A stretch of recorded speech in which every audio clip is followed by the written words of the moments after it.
Pedro. Kancamu, Tru. Getarane. Aku ingin kenal karo kowe. Pedro. Sapa, Tru? Kowe kok ndek kanca gleleng ngene? Embuh aku ora ngerti. Aku iki ora ngerti. Aku kono tepung ro kowe. Kowe iki senengane ngapusi. Sapa? Nuwun sewu, kula niku bingung panjenengan kok nyebut kula Petruk ngoten niku. Panjenengan kenal kalih kula lho. Oh, ladal. Ora kenal sebab piye kowe tau urip bareng karo aku. Engko gek kowe iki ya buta to. Ngaku wae, mulane wingi pitik kuthuk kuda modar kuwi tok cokoti ya ora. Ora. Oh kan kamu buta-buta kaya ngono. Medeni truk ora. Iki lho ana buta teko truk. Nganggo kopiah. Ya wis ben mengki wae ora. Petro. Aku ora mentala krungu penangismu mula aku mudhun saka Karang Kawidodaren. Lho. Widodari kudu sik to menengo to. Menengo sik.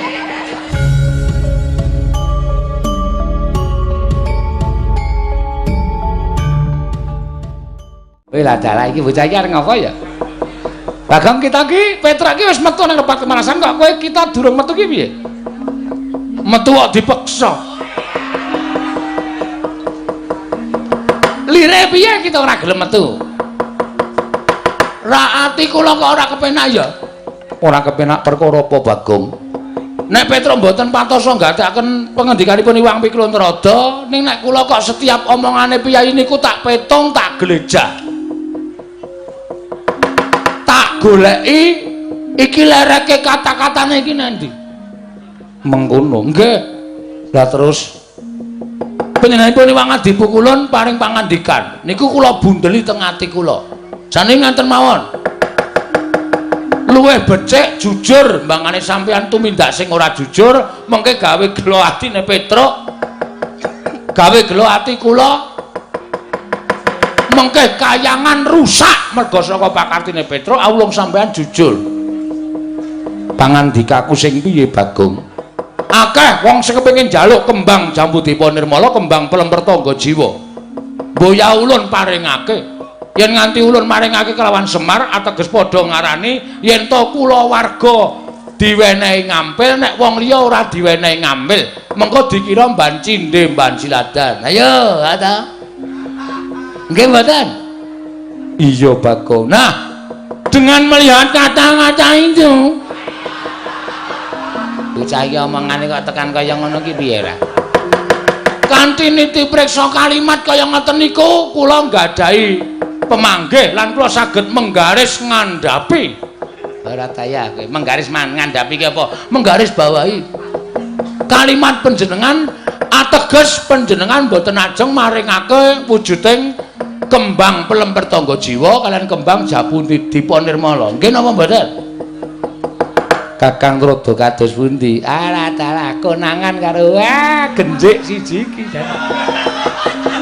Wah, dalah Petruk ora iso gagapi mengjane adi guru lah kok malah Bagong sing iso nyurasa mengjane adi Pran Manikpa ya dheweke ora trima lan ora gelem metu nang repat kepanasan. Ah, das pundi, Dik?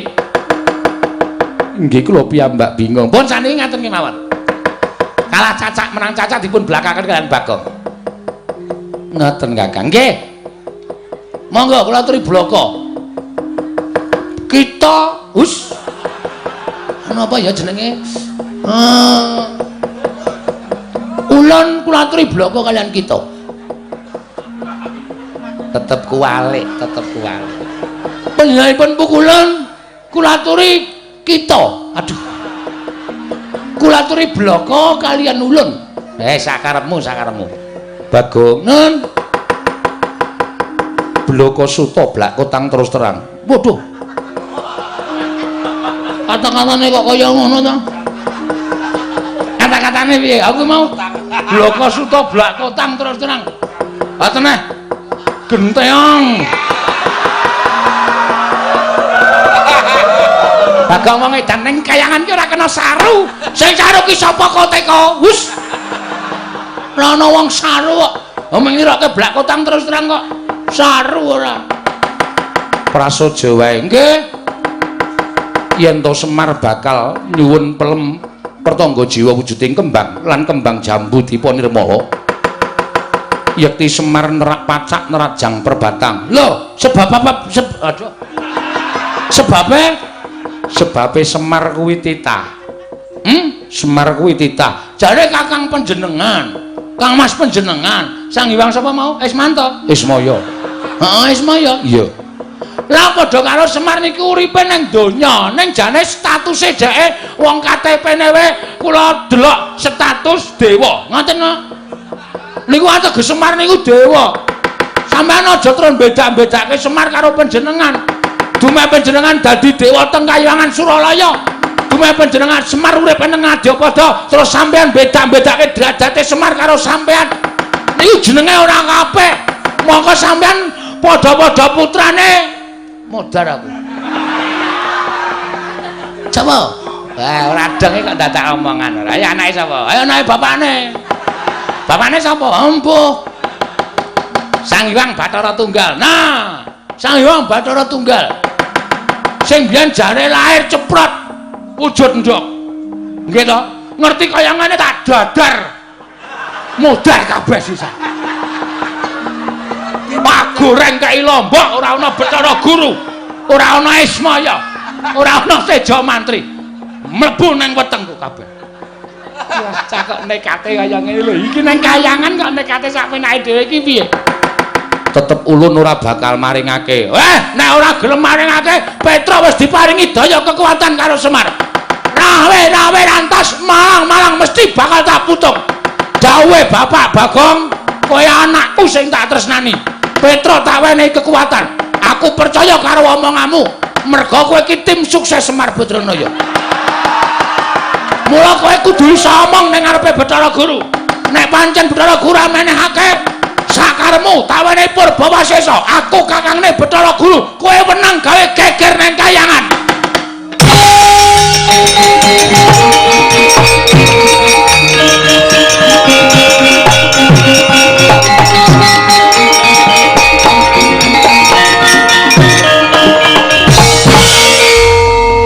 Mastu Nama Sidam Sekaring Bawra Langgeng ngilah ngawi gena Mastu Purnama Sidam.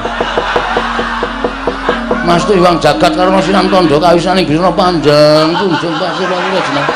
Ana nggih negariku ditengkeke. Iki malah janturan ki ngapa cah iki?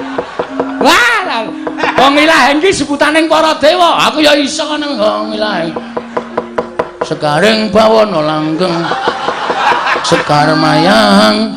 Wah, isih kelingan lagune Gomblo. Kowe lah, pukulun tepang kali Gomblo. Sembuh ora caturan ora. Aku ngerti lagune ora. Iki sapa iki? Bathara Indra, ngati-ati ya, Nggih, ngati-ati. Nek musuh liyane kita kena sembrono ning bocah iki ndugal kewarisan. Ngerti ta kowe kedadiane Bagong iki saka sapa? Mula Bagong kuwi ndugal kewarisan ora luput senjata tawa, ora tau kena walat, ora tau kena apa-apa merga Bagong ki dumadi saka ayang-ayangane Semar. Weh. Berarti aku duwe anake Semar. Kita kuwi kancane Semar ingkang dhisik dhewe janjane pancen Petruk karo Garengke luwih kalah tuwa kelawan jeneng kita. Oh, asem. Oh, diterano gajule sirahe tenan. Kok digajuli sirahe ora kualat tuaku kok.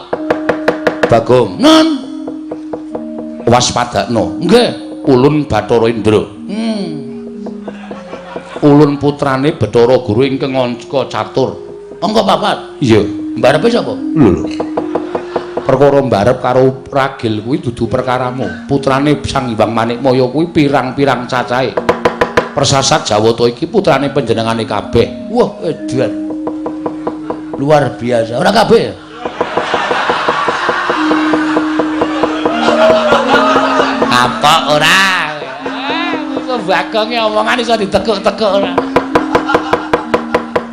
Kuwi jenenge nyalahi peraturan ning pemerintah. Ana apa? Apa gunane ana BKKBN? Penyuluhan keluarga. Kena ngapa Bathara Guru anake pirang-pirang. Kuwi teges ora iso dadi patuladaning para titah. Dene dawuh karo para titah, cukup 2 saja. Apa itu? Ha iki kok anake sing nganggo papat. Sendra, iki gek ditonyo ngono wae malah sekarang kok.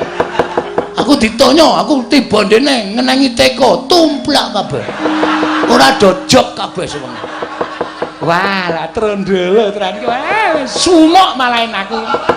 Gagas Bagong malah keringetku dreweran ora karo-karuan. Bagong kita aja wani karo Kanjeng Rama Pukulun. Mergane Rama Pukulun, lho, Rama Pukulun ramamu apa piye? Mulai wong Adi Pukulun tumindake ora jujur akon karo Petruk nunggu nang jaba. Ning jebul panjenengane arep blenjani karo Panakawan Petruk. Monggo Petruk iki kakangku. Sing dikongkon karo bapak ki werna loro anake Semar siji Petruk loro Bagong.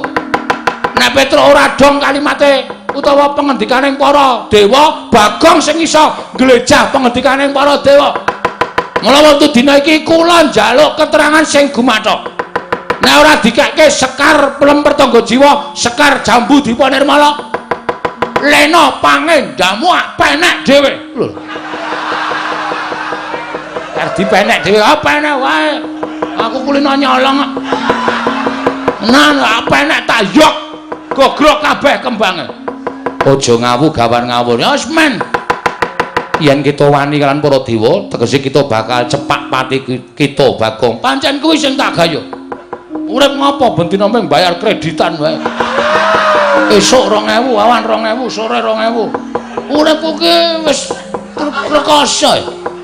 Ciduk wae tak kredit kok. Lah ciduk kok dikredit iki bangetan lho. Ya men sak karepku. Sedeng rusak urung lunas aja wis ngrekoso malah uripe. Kita metu njaba tunggu ning repat kepanasan. Mboten. Kula tetep ajeng nyuwun keterangan. Diparingke napa mboten? Yen diparingke kayangan ayam ayan tentrem. Tentrem. Yen ora diparingke dening Wang Pikulun Manikmaya, kerubutan para dewa. Wae lah bocah iki ayo suarane kok ya sawenan. Ayo, sapa kene sing dadi senopati ning para Jawata? Yen perlu ya Allah dipati kon jabut nyawane. Bagong, urung jabut nyawa, teteki untune, jabuti untune. Sing kondange Wang Pikulun Bathara Brama sing iso ngobong apa-apa rumasamu aku ora nggawe ember. Bathara Brama metu guyang legane ngati mlebes banyune. Ayo sapa meneh sing arep ngrubut karo Bagong? Nek ora tak kayangane iki ndak dewa-dewa Jawa Radil.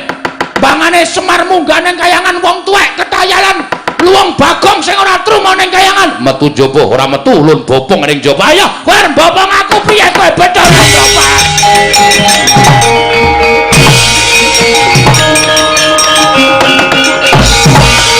Wedan iki kok bali meneh ki piye?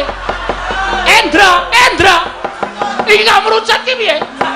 Apamu kapan kowe ayo lendange tak kesok. Aku mbrojol dhewe ayo. Bagong sepeleke cah digdaya. Nek men digendhonge aku digendhonge. Sok tak tibake dhewe. Saking kesele. Kono rono kono. Pegel aku anu. Weh ya mati-mati. Wae Bagong gendong.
Kakang Rodo kadipun dilalampaning kayiwangan di namung sejatosipun menapa ing paduka dawuhaken menika yektosipun namung badhe ambabar dhateng swasana ing mboten sae mesinipun paduka menika paring palilah dhateng Petruk ambaya wujuding Sekar Pelemper Tangga Jiwa lan Sekar Jambudipa Nirmala inggih Kakang nanging kula nggadahi pemanggih sanes pemanggih dasundi Kakang Semar anggenipun badhe ambangun Karang Kadempel menika kuwatosing manah kula ngembari dhateng pangawaos ulun Kakang. Lah panjenengan menika senganipun gadhahi raos sing mboten sae dhateng Kakang Nayantaka. Lah cobi to. Namung derajatipun desa kemawon lah kok badhe ngembari dhateng pangawaos paduka Adi Pramesti Bathara Guru menika ora mokal kelampanipun. Nuwun sewu. Sampun kathah para titah ingkang sumuya dhateng Kakang Nayantaka menawi ngantos malih panembahipun lajeng sami manembah dhateng Semar tumunten lirwa dhateng panembah kelawan panjenengan ulun menapa mboten nami menika ngrisak dhateng kayiwangan mboten malah Semar menika ingkang tansah nuntun dhateng para titah supados tansah manembah dhateng panguwasaning Dat Kang Murwengdat mboten nembah lan panjenengan nanging manembah dhateng murbaning Hyang Mahanasa inggih Sang Hyang Dat Kang Murwengdat tegesipun Gusti ing karya loka mekaten Kakang nggih nanging tetep kula mboten mathuk miwah kula mboten rujuk menawi paduka Adi kula mboten mathuk tuwih mboten rujuk menawi badhe kelas menawi kaya menika mangke badhe ngrusak dening Panakawan kula ingkang badhe panggi dhateng Petruk kalawan Bagong namung saderengipun Kakang Narada laturi ndhawuhi dhateng para Jawata nggih supados ngunduraken Petruk lan Bagong syukur bagi menawi Petruk lan Bagong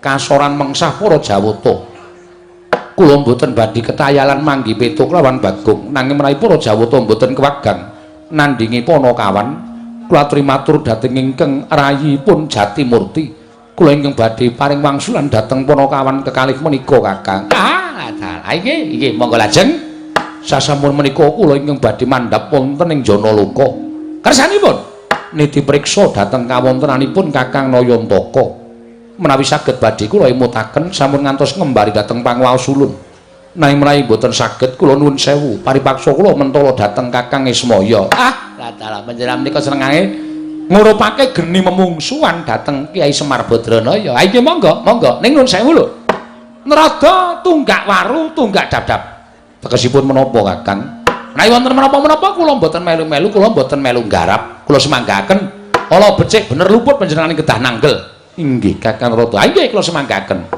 penyarian kula wonten timbalan ngadhawuh budhana kang padha sebo jeneng ulun nedya mudhun saka ling sila kandha waru binanggun manjing telenging Suranaya kula ana ning istangan dawuh namadal pasilan sing ati-ati aja kaya bocah cilik penyarian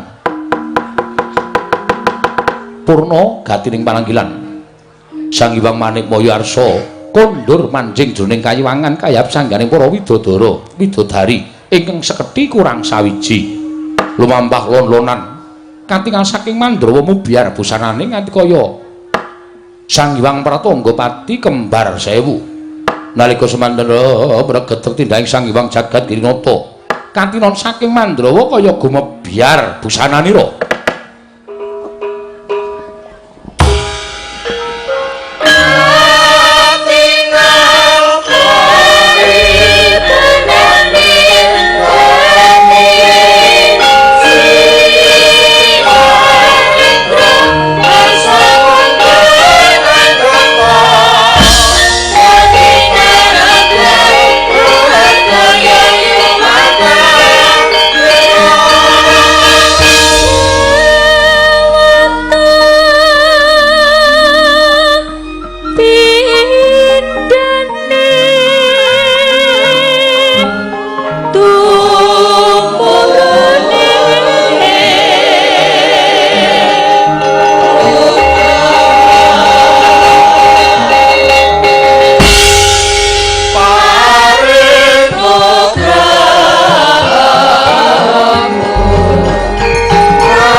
Aku wis metu nang repat kepanasan kok kowe jek kari ning Suralaya kok. Ngopo e? Tak gawe rame sisan. Lho. Digawe rame sisan piye? Sinuwun jagat Giri Pratingkah kowe ra kelingan to kendikane. Nek nganti kembang Pelemper Tangga Jiwa karo kembang Jambu Dipa Nirmala kuwi diwenehke karo Petruk, mengko dianggep pukulan Hyang Jagat Girinata kuwi piyai sing ora adil, dewa sing ora adil.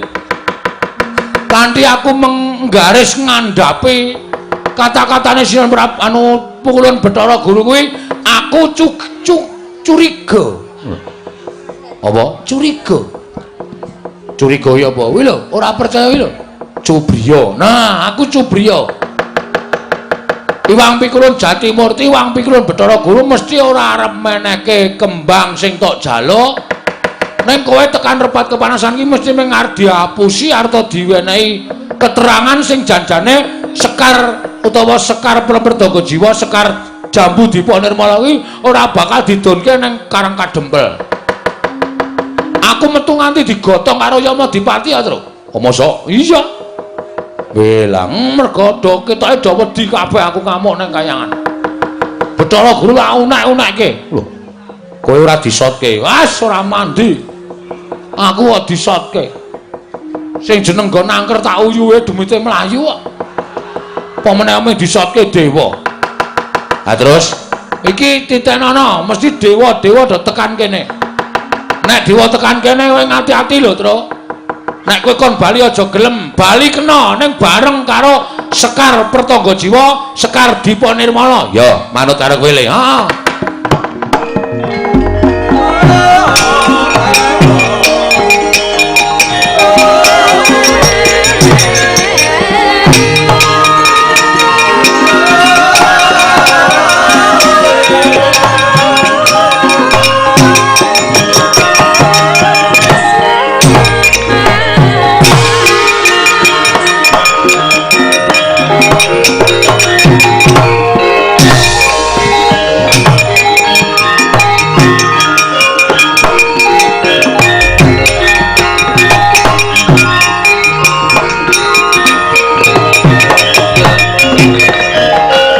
Nututi lamun katututan lamun mangsa prawira diktaya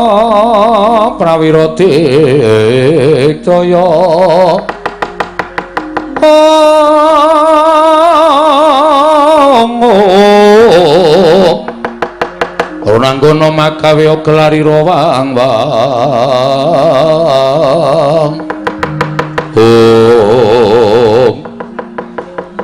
bener kandhamu Igong. Kandhane kok sing iso ngapusi jebul raming menungsa, dewa ya sok ngapusi. Ha iya. Ngati-ati lho, Tru. Rasa kuwatir, Go. Aku wis disebul bun-bunanku ping 3 karo bapak. Jare bapak aku digdaya, tak jajali nek mungsuh dewa iki menang apa kalah. Ngati-ati. Heeh. Malah kowe wae sing ndelik. Ngapa? Kowe disebul to? Nadyan ora disebul dening bapak, cobane aku nek mungsuh dewa, Tru. Menang apa kalah kira-kira? Ketoke kalah. Apa? Aku ora disebul kok. Ora ana masalah. Men kalah ya men. Ya wis diantepi ya diantepi. Bakti kula kunjuk pukulun Sang Hyang Bathara Indra. Ya piturut tampa pangestuku Tampanana. Nggih, sangat anggen kawula ndadosaken jimat.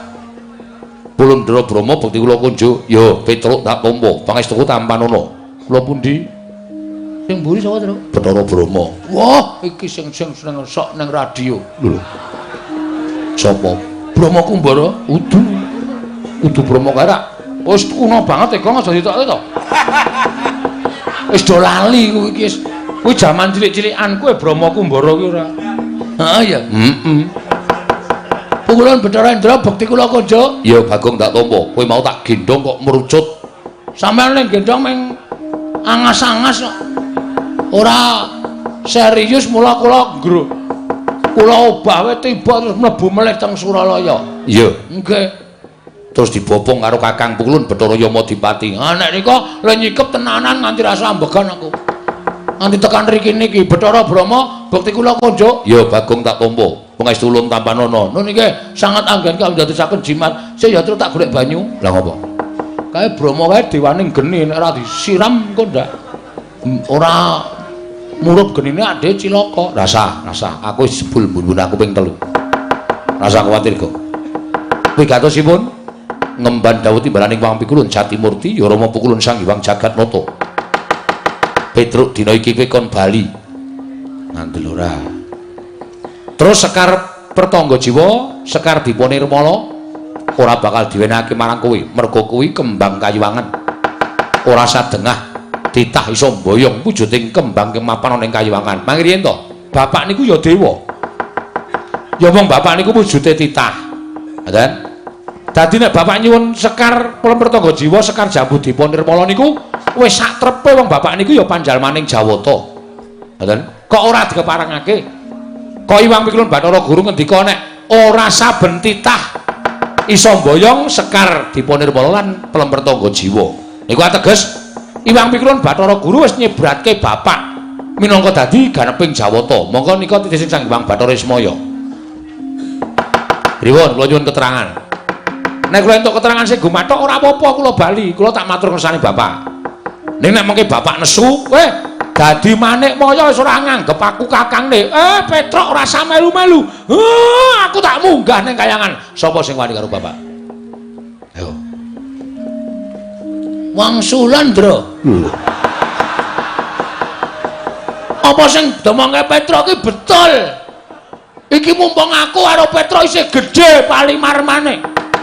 Ora ngamuk ning kayangan. Nek nganti aku karo Petruk ngamuk, upama aku kalah, aku medhun ning omah. Ning Karang Kadempel, Pak, aku diajar karo Bathara Indra, karo Bathara Brama. Nek bapak nesu piye? Blogegku geku kesadulita, lit. Mel. Indra karo Brama kok ngajar anakku tersayang. Kepengen ora suwe le dadi dewa, munggah ning Sulendra Bawana, munggah ning Swarga Dahana, ngubal-ubal entut mudhar. Ngontute bapak iki, aku wingi dintute 4 sasi opname. Ya, Tru? Ayo sembrono ora. Wose gelem bali apa ora? Nek kula pulun wangsul penak awamu. Yen mboten pulun wangsul, mapano tak cemplungke kawah condro di muka. Waduh. Gong, cemplungke kawah condro di muka. Ora apa-apa lho ngadus kok awake dhewe. Kawah condro di muka ki apa? Kolam to. Wus. Kacandra di muka kuwi geni utawa neraka sing nggo ngukum wong sing tumindak angkara. Isine geni tok kuwi nggo nyiksa wong. Aduh. Ya ya mulih. Lho kok ya mulih to?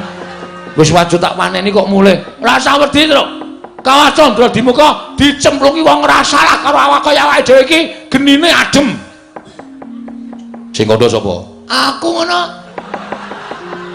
Lah nyata apa ora? Lah mbak aku mengarang kok iki. Kowe iki ngawur senengane ra. Kula mboten purwa wangsul. Yen ngono kowe wani karo Bathara Indra. Estunipun kula mboten wantun. Ning gandeng panjenengan meksa kali kula nggih nyuwun pangapunten, Petruk. Isih gedhe Palimurma ulun kelawan jeneng kita. Ayo bali. Bali apa ora? Wangsul kula nek nganti didukani bapak, kula isin. Kula wirang. Mula nyuwun sewu kula mboten ajeng wangsul. Yen kowe ora bali tegese wani karo para Jawata. Nyuwun sewu mboten ajeng wantun. Kula mengke pengen boyong Sekar Pertangga Jiwa, Sekar Jambu Diponirmala. Niku tok nggo saat bapak li ajeng bangun Karang Kadempel kok pukulun.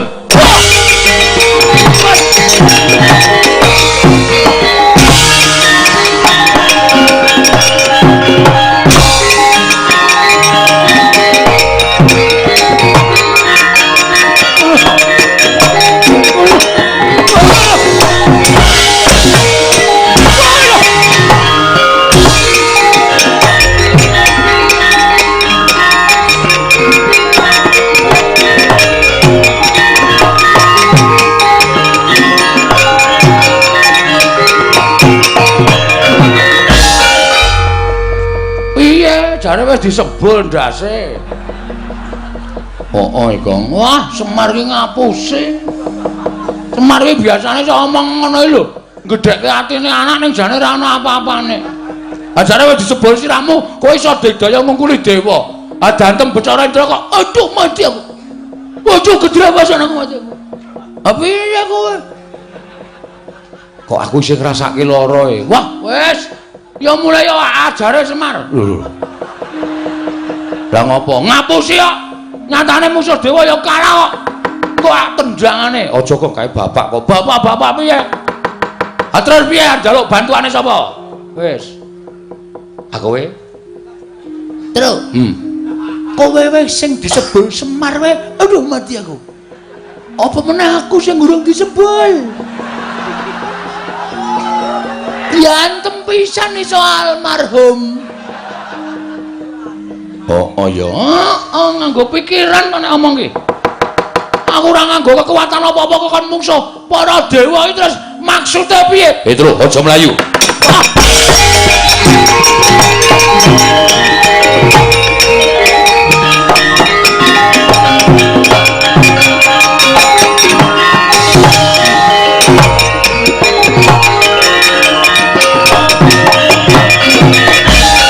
Adine arep melu-melu. Kowe arep ngiwang karo kakangmu, iya. Arep ngiwang karo kakangmu. Ayo wani karo Bathara Brahma. Aku nyipta geni kobong sawakmu mati nang kene kowe. Ayo. Sing apa meneng wae. Trewet tratapan aku wajah. Ayo wani piye? Yen pancen wani karo Bathara Brahma.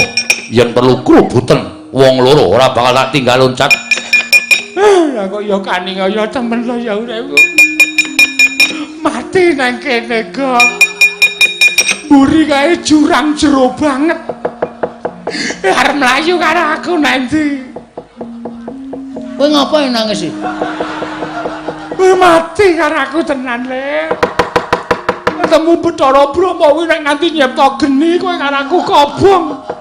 Melayu matamu Buri iki lho jurang iki lho. Repat kepanasan ki dhuwur gunung, dhuwur banget iki jurang arep mlayu nang ndi?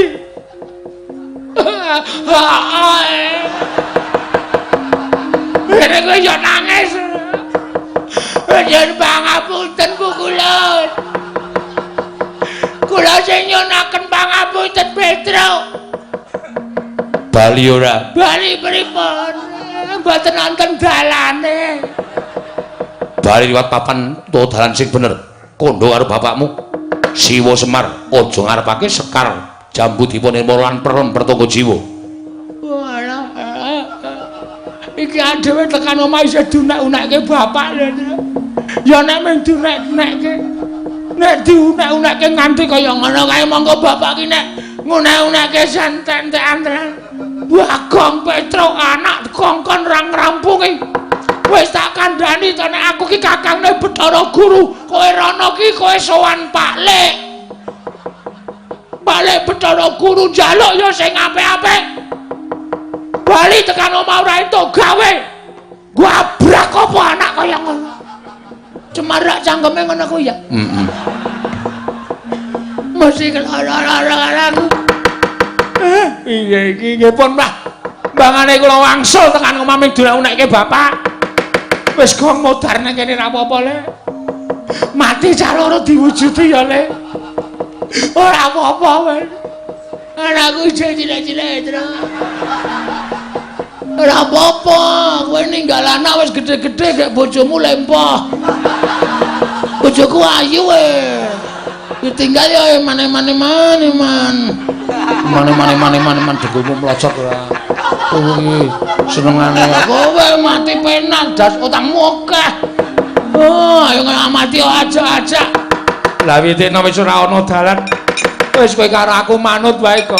Dikapak-kapake manut waton pasrah wae. Kene marganing Pati. Yen manyeris manut perkara engko bapakmu ora trima perkarane karo Kanjeng Rama Pukulun Jatimurti sing wigati anak-anake. Wis wani gawe geger Suralaya. Keluputane titah sing wani geger Suralaya mung wajib dihukum cemplungke kawah Candra Dimuka. Ing kene marganing patimu kowe Panakawan Petruk.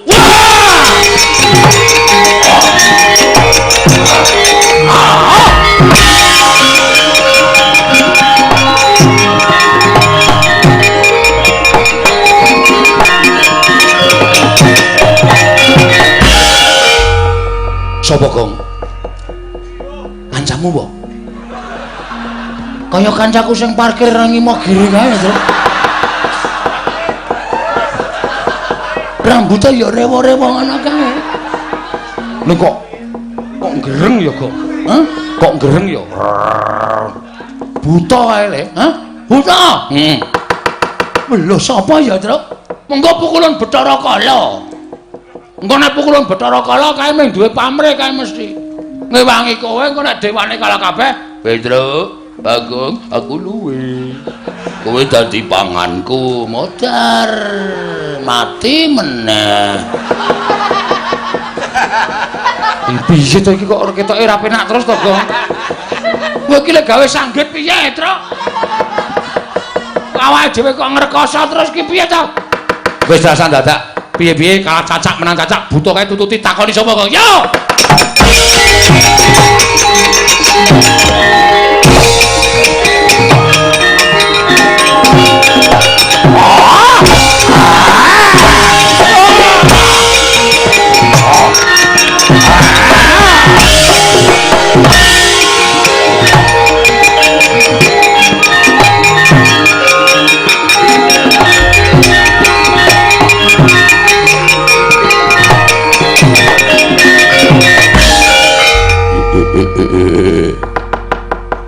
Petro kancamu Tru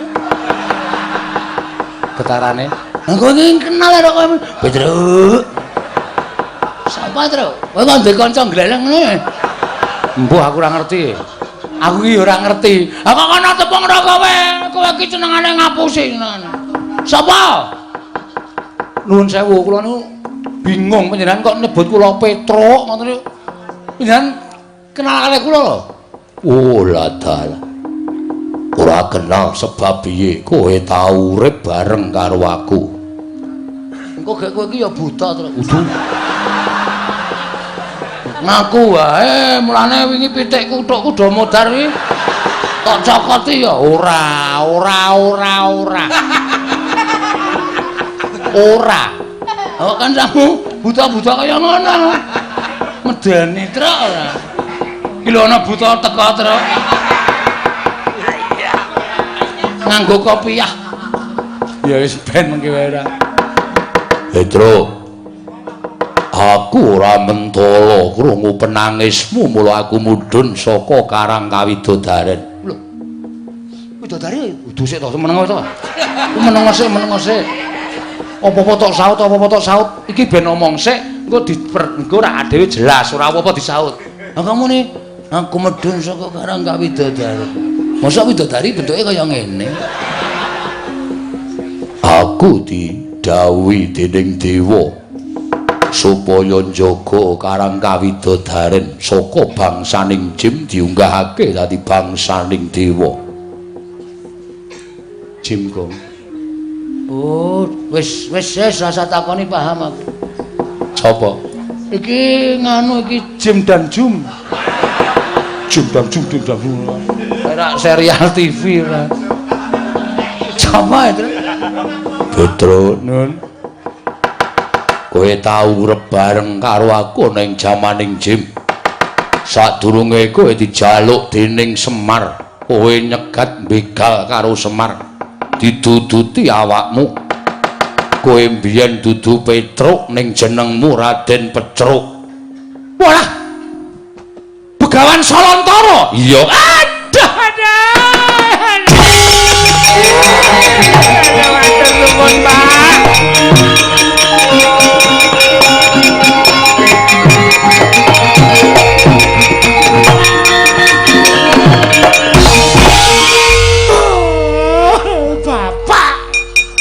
Iya.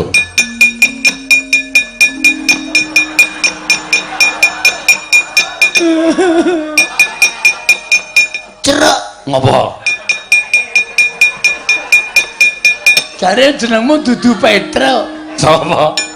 Raden Pecruk. Kok iso dadi Petro e? Oh, dibenerke karo Bapak Semar. Lah terus kuwi sapa itu? Kowe tak critani ya Gong aja lara ati, ha.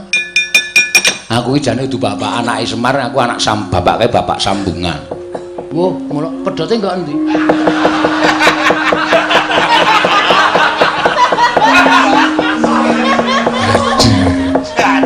Maksudnya bapak sambungan ki aku ki mbiyen dopeni karo bapak. Tegese bapak angkat ki nek carane Jawa bapak sambungan. Mengkono. Heeh. Iki bapakku asli.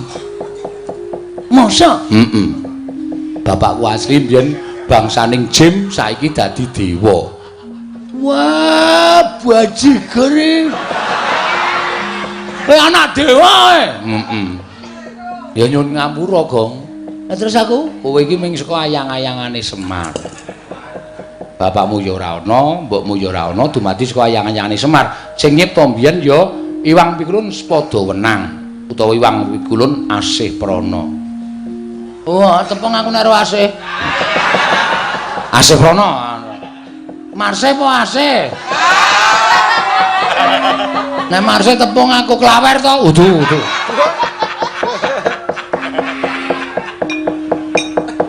Bagong kowe aja lara ati apan aku bapakne Petruk, aku Begawan Salantara. Saiki ngalih jeneng Gandharwa Raja Bali. Weh, ora tau pulang. Iya. Gandharwa Raja Bali iki jeneng kok ora tau pulang. Matur suwun Pak sampean pun ngerti kali penangise ati kula. Petruk, kowe aja wedi. Aja kowe leren nggonmu njaluk sekar Pelemper Tangga Jiwa Jambu Dipa Nirmala. Lan aja rumangsa kijenan ning kayangan ingkang sejatine gegayuhane bapakmu mau becik ya mung Iwang Pikulun Jatimurti sing kesasapan tumindak sing ora prayoga. Yen ana dewa sing arep gendhak sikara karo kowe tak singkirke aja melu-melu.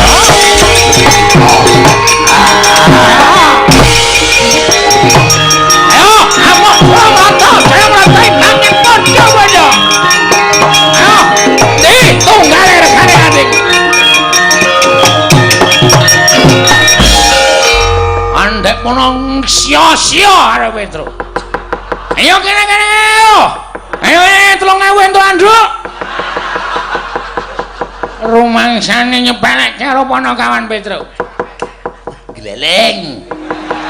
Temu bapak nih. Iya. Wah, dewa iki aja tak sumbari. Dewane pirang-pirang, bapakmu lagi ngladeni dewa siji, ya mula dipati nganglang jagat. Ayo, slebdul modar. Nek ra prayitna, Bagong iki nek ngomong sok nyemelangi ora. Aku ki mung ngomongi kok ora. Ora medeni ya ora, mek ngomongi. Heeh. Mek ngomongi. Wong urip nang donya iki dibajeke omong kosong. Omong kosong ora. Ayo ndelok bapakmu lek gret kae terus. Ya, wah, ayo kaya ngono kok. Ah, dewa bubar mawut ra karo-karoan galuh. Wah, seneng. Ayo,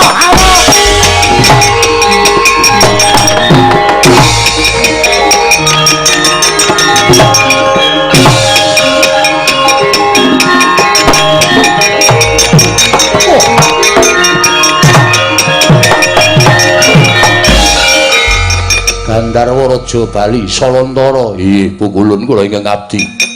Ngamuk punggung Suratantaha Nirbaya Nirwikara. Sinten tiyangipun nggih mboten ngertos bilih Petruk inggih Petruk menika anak kula. Namung dipun mong dening Semar Badranaya. Sinten ingkang badhe kendhak sikara dhateng anak kula.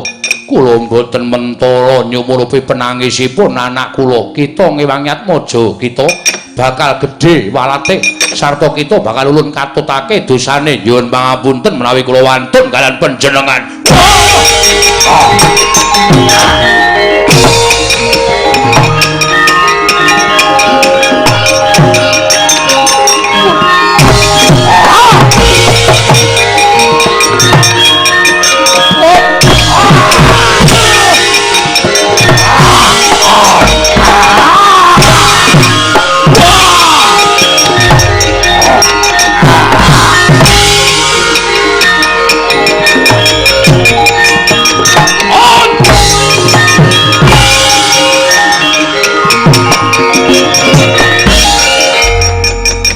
Salantara pukulun Yamadipati ya kowe ngorak-arik para dewa ora minggat jebol nyawamu mongso bisa ngrawat tinjung akhirat nyawamu monggo Ratri Medjaya dateng pun Bandarwara Jawa.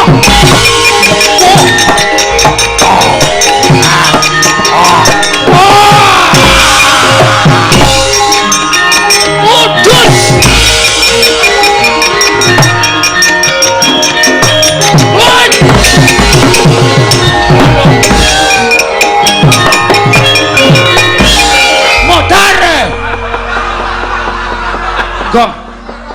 Kowe iki piye to? Kok iso? Tok jupuk nyawane, lak pejet kala mendinge. Lah sebabe bapakmu dijabuk nyawane to? Apa nglekar kaya apa? Ning wis iso tangi meneh. Oh ya syukur. Ya mau dipati iki? Piye iki? Nyawane nendi? Aku ora weruh. Ngene nganti ora ana kowe dukani Wang Wulun Bathara Guru. Mati tenan apa mengecak-ecak iki? Aku ya ora iso njabut nyawa kok gek mengecak-ecak. Ae wong tok tak jambak tak pejet kala menjinge kan. Enggak mudar. Ayo ora. Urip kok. Anget tak, Truk?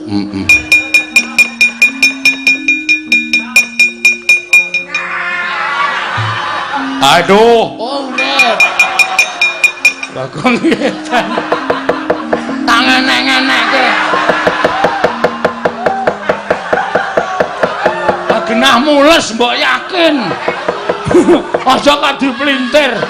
Ku iki kena sithik wae wetenge larane ra jamak-jamak. Wah, lancar. Waduh. Bagong wong edan. Wah, lancar. Kena setute larane raja kok diplintir padake gawe ntrontro. Woi adalah wakayanganmu Rahmat.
Pandhawa tata gati Wisraya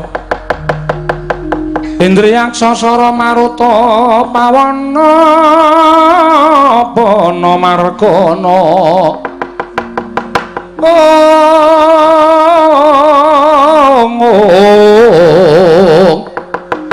Samirana lan Warayang Wisikan Magulingan lima. Kencang warudayang mak pong bu bolong kali cedhe sapa sing gawe Gandhara Raja Bali wonten dawuh Wulun. Lah kok dadi kowe mbelani karo Petruk? Akeh sangganing para Jawata Widodara Widodari padha nungsang kuyang numbuk bentus padha golek papan pendelikan awit wedi kelawan pengamu ing Salantara. Inggih. Manah kula namung boten mentala kula mireng dhateng penangisipun anak kula pun Petruk. Anggenipun dipun sikara dening para dewa wekasan kula kedah mandhap lan belani dhateng anak kula. Ya, bener. Sing jeneng arep netangi kamurkaning wong lanang kuwi siji rusuh ana bandane, angka loro rusuh ana bojone, angka telu rusuh ana anake. Wis bakal muntap. Inggih. Mula ra jeneng mokal. Petruk kuwi atmaja kita. Petruk ki anak kita. Inggih. Petruk kuwi anakmu. Mula ora jeneng kaya ento kita mbailani karo Petruk Kantong Bolong. Ya mong ngene ya. Gandharwa Jabali aja nganti kawanguran Iwang Jatimurti. Sabab yen nganti kawanguran Iwang Jatimurti, kita mengko bakal nampa pidana saka Iwang Jagadgiri Pratingkah. Inggih, Ulun. Sartane Petruk Kantong Bolong apa dene Bagong? Kita baliya marang Madyapada. Ulun jarwani jati ning lelakon. Penemune Iwang Pikulun Jagadgiri Nata, wong atuwa kita bakal ngembari marang panguwasaning para dewa. Kuwi mau wis tak klerokke nanging ora diagem apa kang dadi atur ulun. Lah iki saya ngombro-ombro pakartine Iwang Jatimurti bakal mudhun ana ing jagat. Bakal sak pejagong lawan bapakmu. Mula mongko perkara ala becik bener luput men ditanggung karo bapakmu. Perkara iki men dilakoni dening Iwang Pikulun Jatimurti apa dening bapakmu Semar? Oh, ngaten Bu Ulun. Iya. Wis ngono wae ya. Salantara kita bali marang kewajiban kita. Petruk ben bali marang Marcapada, bali marang Karangkadempel. Oh iya, ngestaken jauh. Ya mongko tak kandhani ya Petruk supaya bapakmu kinen prayitna ngati-ati malang tingkah lakuning kadange dhewe ya kuwi Iwang Jagadgiri Nata. Nggih, ngestaken dawuh Bu Ulun. Wis ngono wae. Ulun kondur makayangan. Sembah kula ingkang ndherekaken Jengkar Paduka. Sembah kula ingkang ndherekaken Jengkar Paduka Bu Ulun. Ya, ya wis karya slamet ya Petruk. Bali nang Marcapada. Nggih, ngestaken dawuh.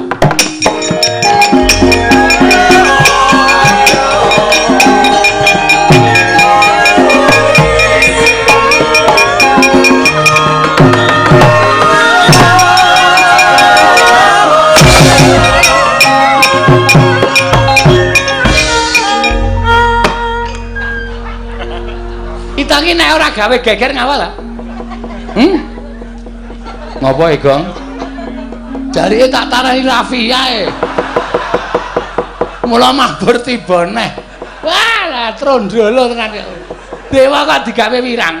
Ulun ki pujangane dewa lho, kok setute ditaleni Raffi ya. Mula mabur kok bali medun meneh. Ah, upama udu jeneng kita. Dadi apa kita? Dadi wong. Kurang ajar ta iki. Gong wis, Gong. Mengko gara-gara meneh. Kowe pedhot dalan ki terus angel eling ngangkat, Truk. Ayo pokoke wis iki. Wis, ngono wae. Aku talene ajar kowe. Ngono ya, njaluk ngapura iki mergo pakat. Ayo, ayo, ayo tangane arep kowe.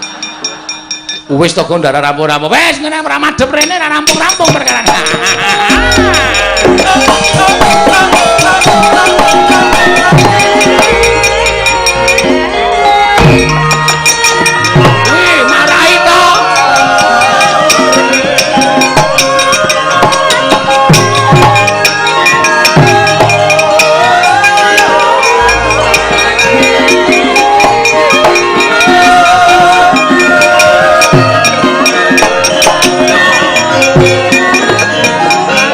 Putra Pandhawa tata gati Wisraya Syong nyoma wingis-wingis tuta mangolir guwa sela mangling